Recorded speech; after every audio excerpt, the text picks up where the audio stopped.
is not how to or learn X talk, because I believe that is available everywhere and a lot of people can learn on them. They learn themselves. I wanted to do a talk where I talk about what is now. So that is what it is, like current trends and software and development and technology. And why I'm saying this is current, it's not future. Is all these are already here, and we may not be using it, but the world is already investing a lot on all of this, and there is a huge momentum happened, and things are happening. So the first trend is so we'll go through few trends really fast, and I want to focus on some of the trends where I think it would be interesting for attendees to know what is happening. So moving on, the first trend is AI, ML, AR, VR, data analytics. Why I have combined all this? Because these are so common terms now that everybody knows about it, right? So it's definitely a trend. It has been a trend, and it is already, can say it's a kind of a peak, and already all of us know about these words. Still, I wanted to touch base on one second what it is. So let's say TensorFlow is one of the platform where you can do AI ML really well, and it's completely open source, led by Google, and used by tons and tons of companies, and probably one of the leading open source projects to do AI ML. Now AI ML is coming on JavaScript as well, so you can do it in browser as well. You can do machine learning in the website if you wish. So that is where so that's I wanted to touch on AI ML. Then there is the Google Cloud has a Cloud Auto ML, which is very interesting way to do machine learning. Basically, they give you forms, and you can basically go through that, and just like you would use Google Sheets or PowerPoint, you can actually do machine learning, and it gives you a really good idea how what machine learning is and how it is done. So I highly recommend everybody to try, and they've documented really nice. Like just saying that you generate upload image, and then based on your image input, we'll be able to tell who is human, who is dog. It's very pretty easy to understand and use, and you can do really complex things as well on top of it. It's not just for learning. Moving on, AR VR. So in AR VR world, it's been a buzzword for a while. It had its peak, and now kind of going, like a specialized case. With the pandemic and the everybody working from home, all of a sudden this industry is looking taking a boost, because a lot of things can be done with AR remotely. So for example, if many people might know, but I just want to share, like HoloLens 2, right? It's a Microsoft product which allows you to do interesting thing like augmented reality. You can look at 3D objects while wearing and moving around your head, and basically it augments your view. So it is really amazing for specialized applications and industries. So this is just one product. There are different companies doing different things. Google has something else, and then Amazon has, AWS has their own camera for image processing, and so tons of things are there in imaging, AR, VR as well. Moving on would be data analytics, right? So data analytics is a field. Google Data Studio is something which they are kind of creating a user-friendly data management tool. So you can really build dashboards and work with data. You have tons of data sources you can do, and it's pretty user-friendly. Like a student in IT field or somebody can really do this very easily and learn about how data analytics can be done. So if you look at any of the trends starts very early, and very few adopters are there because there are no tooling, there is no documentation. So when we as a consumer of, as even me as a technology guy, and the technology, I run a technology company, we only look at things when it is going out of research or trying to go out of research mode, right? So that we can be the early adopters. But For example, WebAssembly has been there for 4 years, but it really made big news last year itself. And then there are companies who bank on it, implemented things on it, and now there is tooling around it. Same AI/ML. AI/ML used to be a math field. Now it became like more computer science field, and all of a sudden now it has become application level field. So I can use AI in my system as an app developer as well. So once you have to understand the basics. So abstraction keeps getting built, and we come to know about abstraction when it becomes mass acceptable, when it is you can say productized. So if you look at Google Data Studio, it is nothing but a productized version of the data analytics. So you can come here, log in, and start working with your data. It used to be like you have to spin up your server, you have to figure out how you're gonna get the data, process it, and there is no nice UI to do so. You have to work, write code for it, and now it is becoming abstract. You are having a tool which does so much for you. Okay. So just wanted to touch base on this. Very interesting technologies I want to touch base is, let's say, WebAssembly. So what is WebAssembly? So this is something, and I'm assuming here that most of the audience is from technology background or are in technology field, and so I'm making that assumption. So WebAssembly is so your any code, the machine understands very low level language. So assembly language is what C compiles down to a machine language, and usually assembly language. Then assembly language is the language which operating system would be able to execute, right? Now there is something called WebAssembly. So quickly, so the WebAssembly interface, I hope you are able to see the screen, just confirming. Can someone confirm that you are able to see the screenshot? Yes. Yeah. Yes. The image for WASM, right? Yes. Okay, it's visible. Yeah, all right. So WebAssembly is now a new assembly which can run in the browser. So think of it like your PHP code, Python code, Ruby code gets compiled into something called Wasm. It's WebAssembly module, and that can be ran inside a browser. And what benefit we get is the browser run it natively, so it is super fast, like crazy fast. It's 10x than what the JavaScript would do, and it is making huge impact. Like we are using Zoom tools in browser, right? Like Google Chat. Probably it's using WebAssembly already.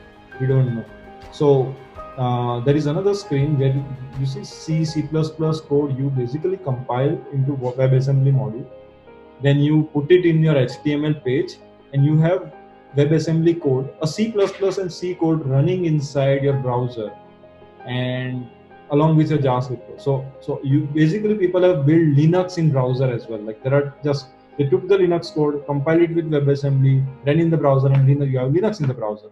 That's how a lot of people have like the terminals now in the web systems. So this is very interesting, and it's kind of like people are adopting like this is going to change the computing, how things happen big time. So still early stage, still a lot of companies are using it already in browser, but whether it's going to replace a lot of things or not, we'll see. This is something very interesting to look at as a tech, if you are into programming or technology space. All right, so that was on the WebAssembly I wanted to touch base on. One next thing I wanted to touch on, next generation languages.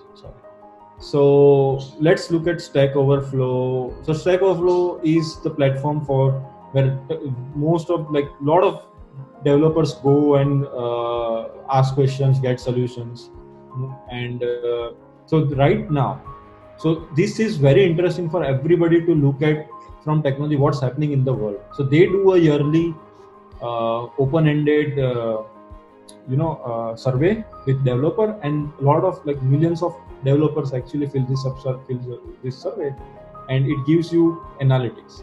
So most loved, dreaded, and wanted languages. Most loved is Rust. second is Python, third is TypeScript, fourth is Kotlin, fifth is WebAssembly. See, this is what the world is, developers are focusing right now. Dreaded VBA, Objective C, Assembly, C. These are, people don't like this. Wanted Python is in the most demand, JavaScript next, then Go, then TypeScript. So this gives you an insight of the world, what people are looking for, what is happening. And just the insights.stackoverflow.com is something which is everybody should just study. It's amazing survey, like how many people did from there, and India has huge part, 10% of the survey is from India. So developer roles, what are that anyway. So yeah, so the new languages are coming up. So what are those new languages? Rust, right? So Rust language is, think of it as replacement of C, a language empowering everyone to build reliable, efficient software. So this is going to be like C replacement for the world. A lot of people have started writing Rust, which because it compiles to an assembly and it can compile to WebAssembly. So now you can, so it's so versatile and so nice. It is becoming the new language for a replacement of C. So then the other new language is Golang, right? So Golang is heavily used in, it basically replaces Perl for DevOps things, and it's highly efficient and very easy to write Perl style language. So you can use it for DevOps, like machine level things like moving files around, downloading files. So SH script, right? Scripting, automation scripting for the machines. So whole infrastructure, which is AWS, Google is sharing, and the Kubernetes that we are going to touch base next, is basically Go is one of the most used language there. So Golang is something which is people should be, new developers, the students should be learning as well, along with like Rust is another one. Then the other new language is not a language, but superset of one of the most popular language, which is JavaScript, and where we particularly work as a company. So TypeScript is a superset of JavaScript that compiles to plain JavaScript. So think of it is like when you write TypeScript code, it compiles to JavaScript code. The TypeScript gives you what? It gives you type safety like Java. So, and like you would have a type associated with everything, a function, you have a type, you have string with person, and then you can create interfaces. And so it is something which is very popular to do large scale JavaScript projects. So we looked at Go, we looked at Rust, Go, Dart. Yes, so Dart is another language by Google, and this is also super cool. They have a platform called Flutter for building mobile app development, and this language is created for doing UI really fast and really well. So Google is using this language quite a lot. So there you can do mobile apps, web apps using just one language and one UI paradigm. So this is what they are showing. Like in Kotlin, you would write this; in TypeScript, you would write like this; in Dart, you would write like this. They are showing comparison. So this is one of the very versatile language. So Kotlin is also a language object. Swift is also a new language, but I am talking about languages which are versatile. Meaning, if you know this, you can do tons of things. If you know Dart, you can build web apps, you can build mobile apps, you can do like really well. And yes, Python's very important right now. JavaScript is very important, and everybody knows that. So I'm not talking about it. I'm talking about the new languages where it might not know, if you are not very much in touch with industry, right? You may not know about these things. Yes. So we looked at these languages. Then there are tons of new languages coming specialized. Languages are now very specialized. It used to be that we have 6, 7, 8 languages when I studied 6, 7, 8, and now there are probably 20, 30 languages in use easily at a mass level, and there are 50 plus languages for specialized things, right? So you want to be not knowing everything, but you should know where these things are going. So let's say Rust, right? In a couple of years, everybody will be talking about Rust. Everybody will be using it. That's how it is. Moving on, the fourth, after next gen languages, the fourth point I wanted to touch base is infrastructure, right? So what is infrastructure? Like cloud, basically, in very simple words. But what has happened? Let me just show an interesting image. Hope it's visible. I can zoom a little. Yeah. All right. So in version 1, we had a physical machine which is on the left side bottom, and that's our server. Like your machine is physical machine. You have an OS in that. The gray box is on the physical machine, and that's it. Then what happened? Virtualization came in. VMware and others like hypervisor is the virtualization technology, so that you can have like 1 GB server in the cloud, which is part of a bigger machine. Like they wouldn't create a 1 GB machines. They would have a base machine which is like 32 GB RAM, super fast processor, and they would create 1 GB 32 machines there, right?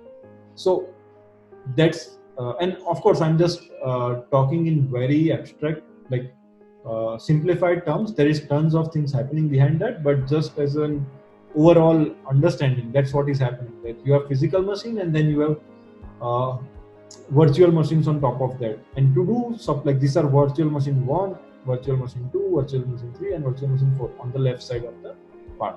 And to do that, there is something called hypervisor, which allows you to create virtual machines on top of a physical machine. Now the world has moved to containers. So what has happened is there is physical machine, then there is virtual machine, which is this OS. Then you have your container engine, and then again you have your containers running in that container engine as separate machines, right? So F1, F2.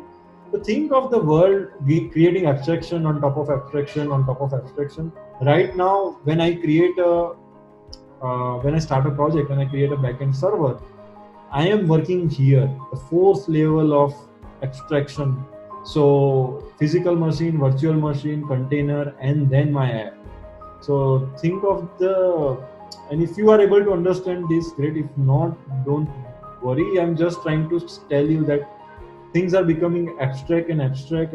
So right now, if I want to start a Python project, I just say start a Python project, and it basically gives me a link where I can go and upload a Python project and it would work. So that's what infrastructure is getting at. So big infrastructure player, Google Cloud, AWS, everybody have heard about AWS, Amazon's cloud infrastructure. And one keyword you want to take containers. So it's everything becoming containerized, and we just deploy containers now. And lot of innovation happened in like how file storage happens, how content delivery happens, right? So all that is part of infrastructure. When I say infrastructure equal to cloud, AWS, Google Cloud are the big players there. Microsoft Azure is another big player, right? So that has become a new norm, and there is continuous innovation happening there, how to deploy system, how to manage system, and how to work with that. Infrastructure, then edge computing. What I want to do is go through all the points, and then I want to have an open floor for questions. I think that's where a lot of things can get clarified, and you get a lot of insight, I can say. Edge computing. So what is edge computing?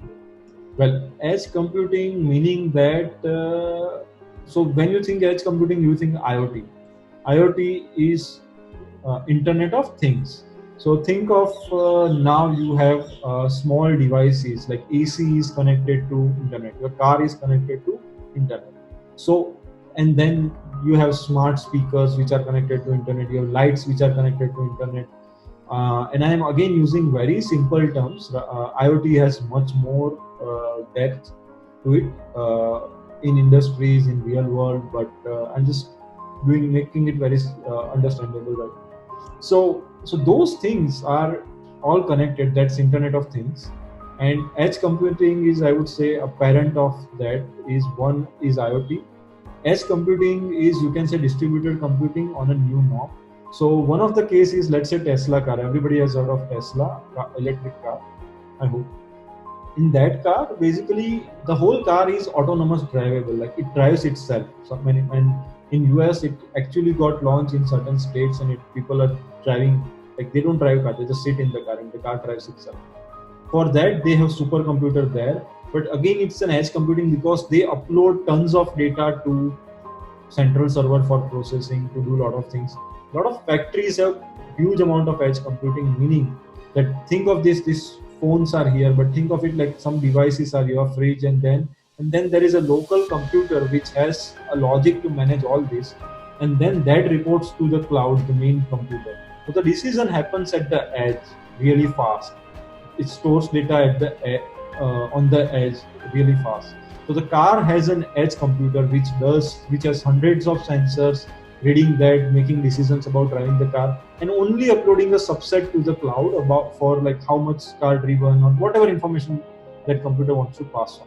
So edge computing is becoming huge and huge. So we are going to have like cloud is one, then edge is another layer, and then small devices is third layer.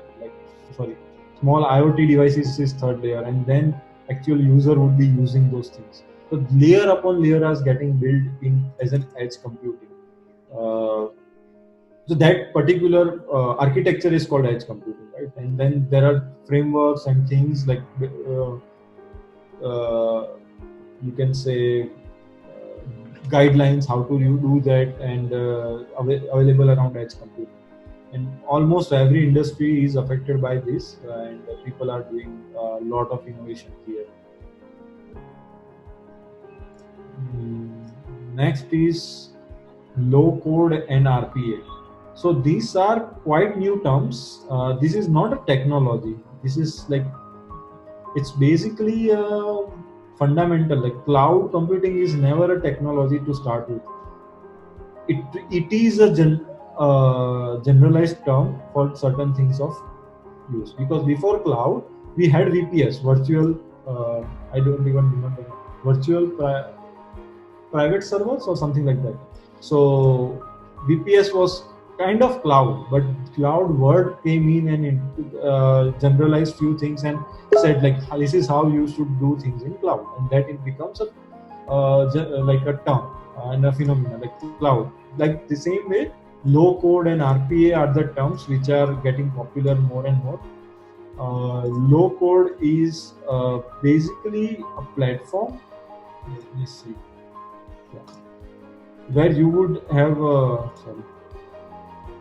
you would do very little code. Still you have to do code. Still you have to do some logic. You need to have that, but you can create apps and you get the result doing minimum code. So Appian is one of the popular platforms that they have shown like you can create apps, you can create systems, you can create tons of things by doing some sort of diagrams and the logic blocks and stuff like that, right? That is low code platform. So low code platform allows you to allows you to do connections with AI, connections with HTTP APIs, it allows you to add maps, and basically they create an abstraction layer. So if I say VB6, if we have worked with VB6, it's a low code platform which allows you to drag and drop stuff and just connect the data source and things would start flowing. So people love to do that. This is that, but very, very much all the services are abstractized and you can create your own abstractions, and basically business people can kind of write diagrams like this and it works as a code. The low code platform is a new phenomenon. A lot of people are talking about it. A lot of businesses are looking at it. So they have to, that reduces their investment in technology, because low code platform allows you to deliver really fast and get values from the technology really fast. RPA. This term, honestly, I just came to know about yesterday, and I was doing some research today morning, and I understood what it is. So I'm adding in the tool, and it has been a popular term. I wasn't just aware about it. RPA is robotic process automation. So this is not a physical robot like you would see a robotic arm or anything like that. So this is the automation to automate your processes. Meaning that a banking system are right now looking at RPA a lot. in India as well. So why? Because they allow you to log into any legacy application, connect any system level API, copy paste data, move files and folders, right? So basically they gives an abstraction to the jobs where lot of companies has like one enterprise system, another enterprise system, third enterprise system. So what they have to do is export from one, import in another one, and then send an email for do something else. So the process is manual. So they automate the process. So anything which is allowing you to automate the process which is manual, for example, Oro might have uh, process for new students to enroll new students. They might be like physical filling up the form, and then somebody is entering there, and then some other system would need it, and then it would go to somewhere else. So that all that can be integrated without doing a lot of programming, by connecting things and doing automation like robotic scripts. So it's like mouse becomes a robot. So you can define logic, like if click here, then copy this field and paste that field, like that. So that is becoming a new norm, and this is becoming very popular in industry right now, along with low code. So low code is kind of like if you see the first point, robotic process automation in low code. So it is part of a low code, but this is becoming quite popular amongst industry.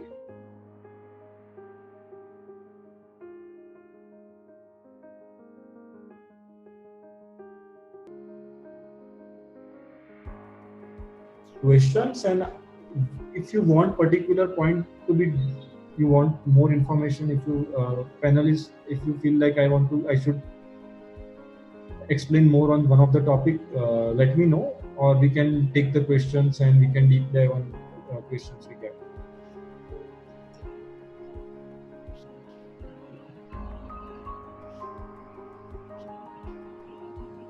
Okay, there is a question, Nachiket. Yes. Isn't RPA something like if this then that protocol? Is RPA something like this and that? It's just one part of it. RPA allows you. RPA has lot of tools under its belt for like moving the mouse, automating the browser, copying files from one place to another place, like moving 10 GB, 50 GB from Google Drive to Dropbox, or from your server to somewhere else. All that needs to be there for if then else, the blocks.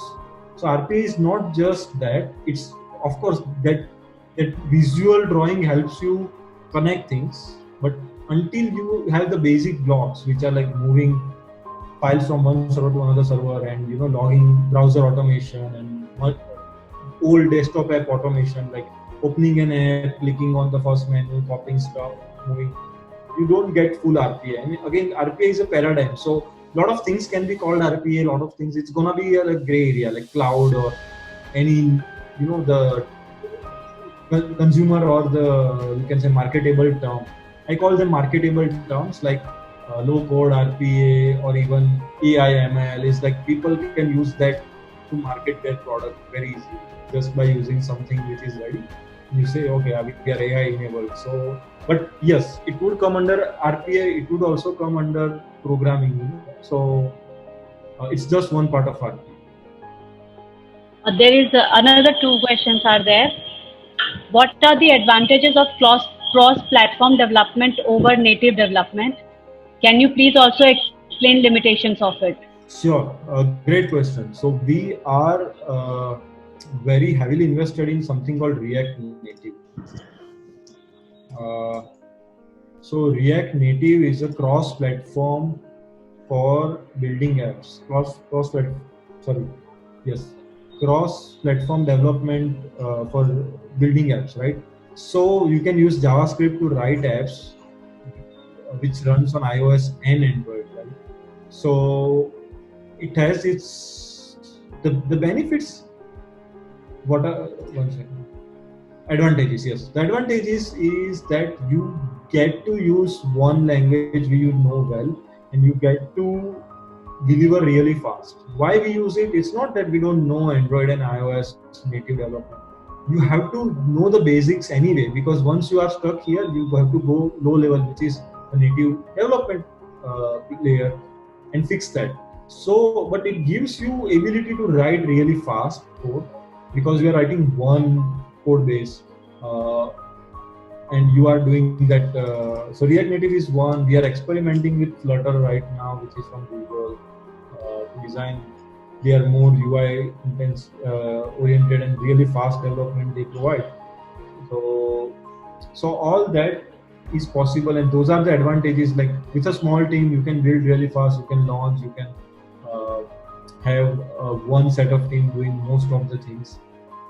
Disadvantages or limitations is the right word. Limitations is once sometimes few features are available on native, it takes time to be available on the cross platform. Let's say 3D camera came out or a pinhole camera came out, so that now you wanna add that here. Some developers or the platform owner needs to implement that. So you always get little late. You always get features little late, and performance wise, it is there are certain areas where Flutter is super fast than native also, but most of the time it's little bit like minor performance. You lose little performance, and it's so the thing is it's the computers and the phones are so fast. Many times it doesn't affect much if you do it right, the program right. So these are some of the example like screens available made with Flutter, right? So that's another limitation. Sometimes the problem comes, you have to deep dive into low level code, and if you are not familiar with iOS native or Android native programming, it's gonna be difficult for you to do that. So sometimes you get stuck, it's harder. There are many questions coming up. So we have another question. I could not understand low code. What is it, and also how is it related to RPA? Okay, low code meaning app builder. Think of it like that. So you have, if you search low code platforms, you will get many of them, right? So Appian is one. Zoho Creator is a low code. So this is one from India, and Zoho is doing really, really amazing as a company. It's a for the creator in you build integrate action. So they are targeting end users, not programmers, to create apps easily. And so you can drag and drop forms, you can drag and drop tabs, you can create automate workflows. Like if you bill gets paid, then do this and do that without writing a lot of code. So low code is becoming popular in consumer market. So if I have a so when we have clients, many times now we get questioned, why don't we use low code platform? Why we should do custom development? So we have to pitch about custom development, right? Like we can't, or we are building low code, then we would pitch about low code, because every platform has its own place. So low code is the challenges, or I would say disadvantage, are you are gonna bound with Zoho. Zoho says, you know what, we are not gonna support it after 6 months. You are stuck. You have 50 application deploys there, and how do you move out of it? So there are challenges like that. You are bound to that. You have lock-in with that particular company. Their bugs actually makes your company affect in revenue. Like if there is a huge bug, how are you gonna handle that? So there are challenges like that. But low-code platforms are getting popular and popular. So this is low-code. Form builders, drag and drop UI, and RPA is low code plus OS level automation. So moving mouse around, copying paste, moving files around. Think of like in very simple terms, that's RPA. Okay. Another question. Yeah. I can read. Yeah. Okay. Yeah.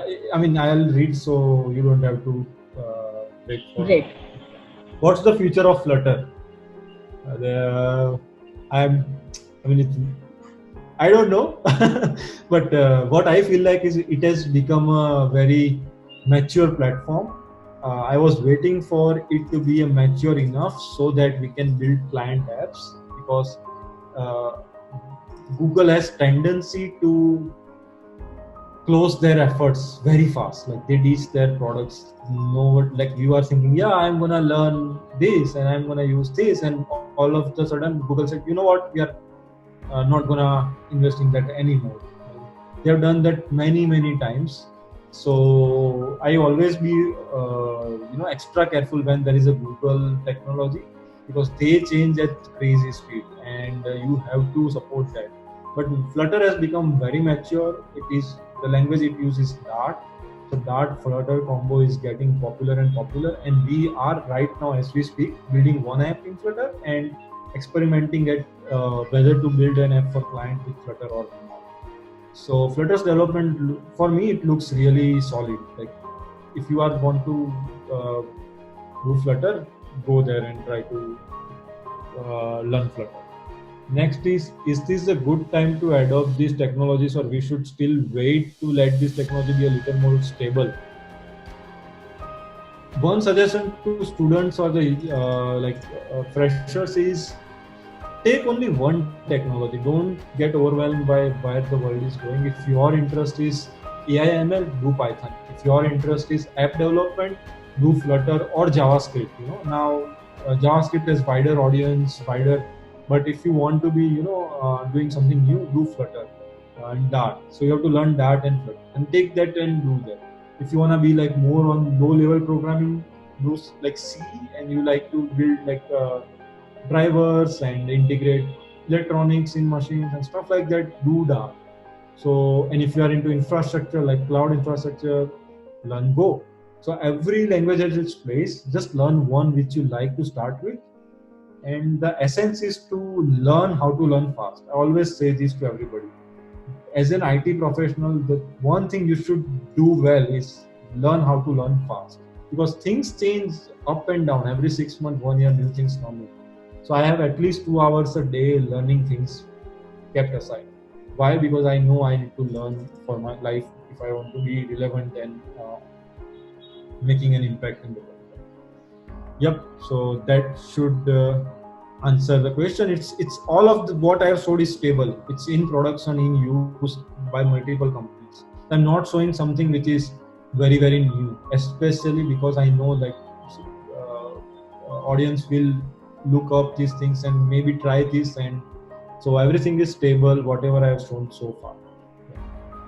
Otherwise, that answers the questions. If you don't mind to answer, like click answer, that would be helpful. The next question is how I select a power technology in market. Anonymous attendee, please. Okay, I am not able to understand the question. Request to rephrase it. I don't understand what power technology means. Okay. Next question is, can you give us, from Pinkesh, can you give us overview about blockchain? What are pros and cons of it? And one of the use case, blockchain in Ohio University. One use case of blockchain in University Education Institute. Great question, Pinkesh. I removed blockchain from the technology because, and this is my personal opinion, the blockchain has very limited set of application for a general development. If I look at myself as a fresh developer, if I learn blockchain and do blockchain, I can just do a certain part of thing. Wherein everything else, like infrastructure, is a huge market. Blockchain is a very little narrow market. What is blockchain is basically, think in very simple terms, it is a linked list which you cannot modify. So it's a guaranteed connected data, nobody can change. So you get, what do you get? Authenticity. Agar maine bola, if I said like I have given 100 rupees to somebody and that is recorded in blockchain, nobody can modify that. That's all blockchain is really. And when you look up with the ID, get me information about what Nachiket did, how much Nachiket gave to somebody else. If you open that up, it will say 100, and you have guarantee for that. There is no way in the world, in like any computer has power to change that in less than 10 or 20 years. And I am again saying it very liberally, it could, like, the reality is it's very hard or even impossible to change that data. So it gives you authenticity. In university, it can be used for, let's say, admissions. So once somebody is applied for an admission, so nobody has power to change that. The other thing can be used for fees. Financial institutes are taking care of it, so you have guarantee of fee. So wherever you need guarantee of, so admission results are other thing, that once results is declared in the system with blockchain, nobody has power to change it, and any change would be recorded. And so wherever, so for example, one of the biggest use cases in diamond industry, the blood diamond is going away because it's everything is on blockchain. But we are investing heavy on blockchain so that you can track, when you buy a diamond, you can actually track back to its origin, and nobody can play with it. That answers the question, I suppose. Next is, if we look at performance analysis of a Flutter app and React Native app, Flutter is far above React Native. What do you think about feature scope of those two technologies, sir? Which one among these two has better feature scope in app development field?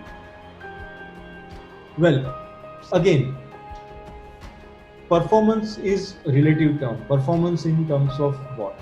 Meaning that performance is always going to be better at assembly level. That doesn't mean we start writing assembly. Right? It gives you an abstraction of different level. For example, React Native is,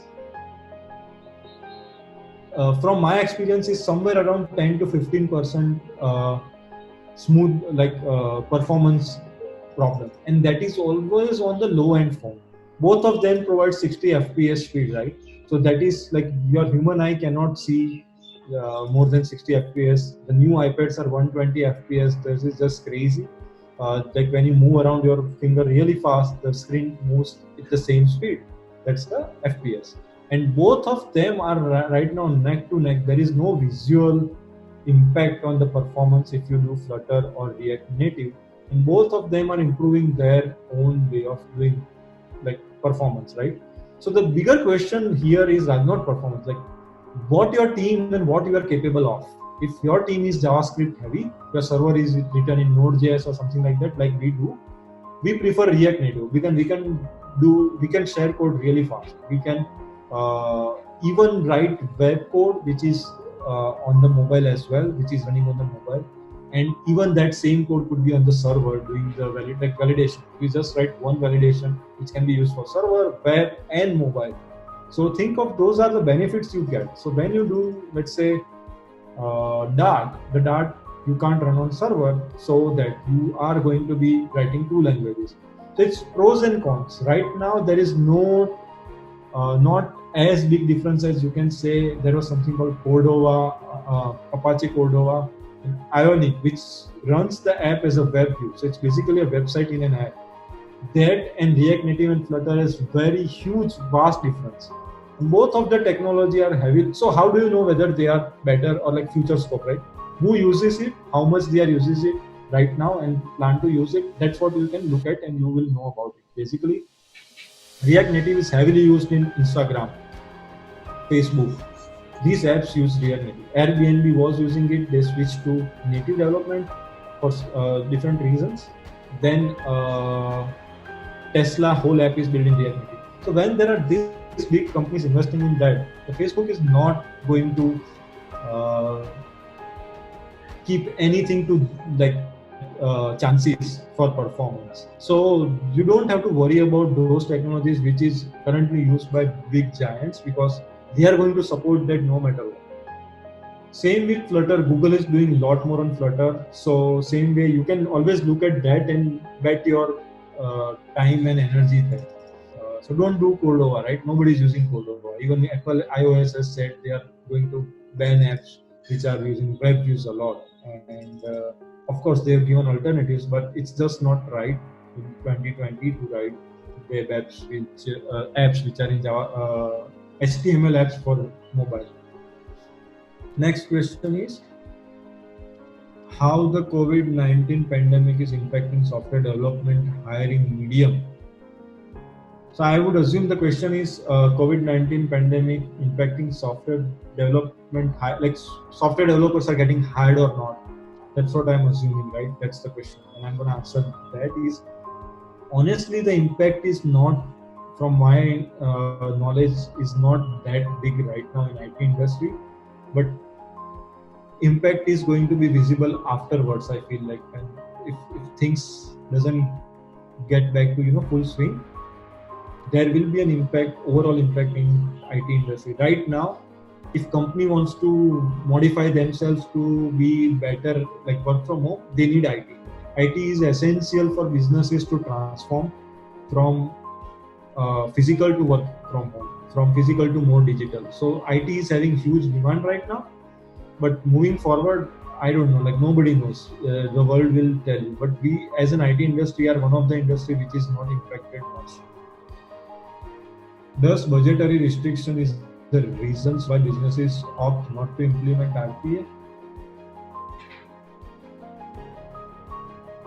The RPA is so new term right now that it's not even known across the industry with everybody, and it's just a methodology. It has nothing to do with. So it's like you know the tools to do RPA, and then you can teach RPA. That's what it is. It is the same technology packaged in the streamlined way to do a specific type of things.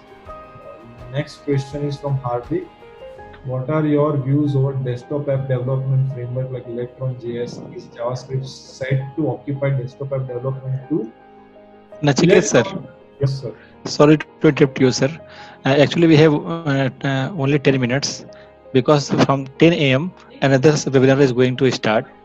So, sir, take the questions accordingly. Yes. Try to answer them very quickly because next session is scheduled at around 1:05. No problem. Okay, yeah. So I'll just do. Thank you, sir. Yeah, definitely. Electron.js not gonna go away. Tons of company are using it.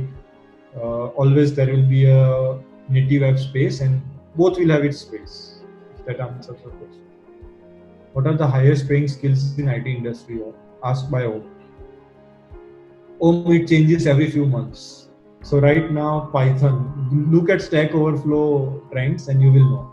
Python, JavaScript, React. These are the few keywords. And infrastructure, meaning that AWS skills and Kubernetes skills are the things. What are thoughts on AR, VR, MR in future? Pinkesh. One thing, it was supposed to be like parallel to AI, and like that when it came out, people thought like, okay, AR gonna change the world. It did not. It did not become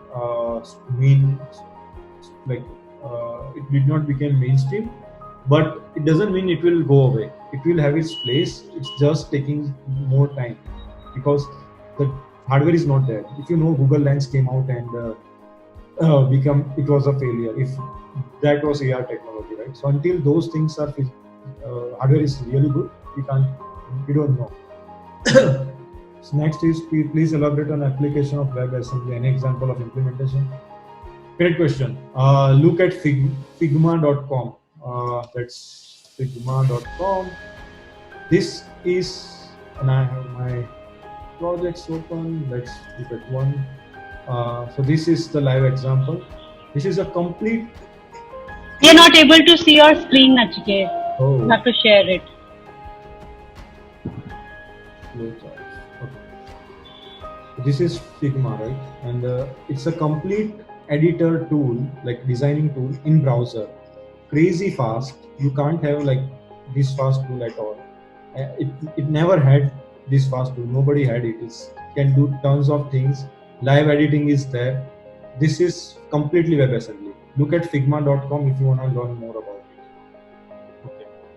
Is it true that budgetary that I have answered? Can RPA is able to adopt change in new technologies? Again, RPA is just a term. New things will come inside. New things will, few things will be called RPA and few things may not be. So RPA has it is not something which is a technology. It's just the way how you use a technology, right? So that's from my side. Any questions from the panelists? I would say last. No, Nachiket, it was very useful. So basically, we wanted this for the students, so that they become more serious and actually they could identify their potential, or they could think upon that what technology they want to go upon. So was a reason when you said this topic, I was very much yes, we should go for this topic only. And if the panelists have any questions, I'll mail you their questions, and if I get any other questions from the students, then definitely I'll contact you back. Definitely. Hope it was informative for everybody and had good got some knowledge from it. Yeah. You know, when you first said it was just half an hour, you said I'll answer the questions. I was in the dilemma: will I have these many questions? But it was overwhelming. I mean, so many, 15 questions almost. So that was really great response from the audiences. Sunil sir, are you there? Yes. Okay. Okay. So Nachiket, I think we can take a leave for now, and we would look forward to invite you to Oro University also once it's open. Definitely. Looking forward to that. Thanks, Alice. Thanks for giving me this opportunity. Thank you, Nachiket sir. Thank you. Okay, Sunil sir, over to you. Yeah, dear participants, thank you for attending the webinar. And we hope that you found the webinar informative and worthwhile. And Mr. Nachiket did an outstanding job of sharing his expertise with you. On behalf of Oro University, thank you for speaking to our students and other participants. We are grateful for the time and effort you took to share your thoughts and experience with all of us. Thank you, Nachiket sir. Thank you for sharing your contribution. Please accept our sincere appreciation for the outstanding presentation. Thank you.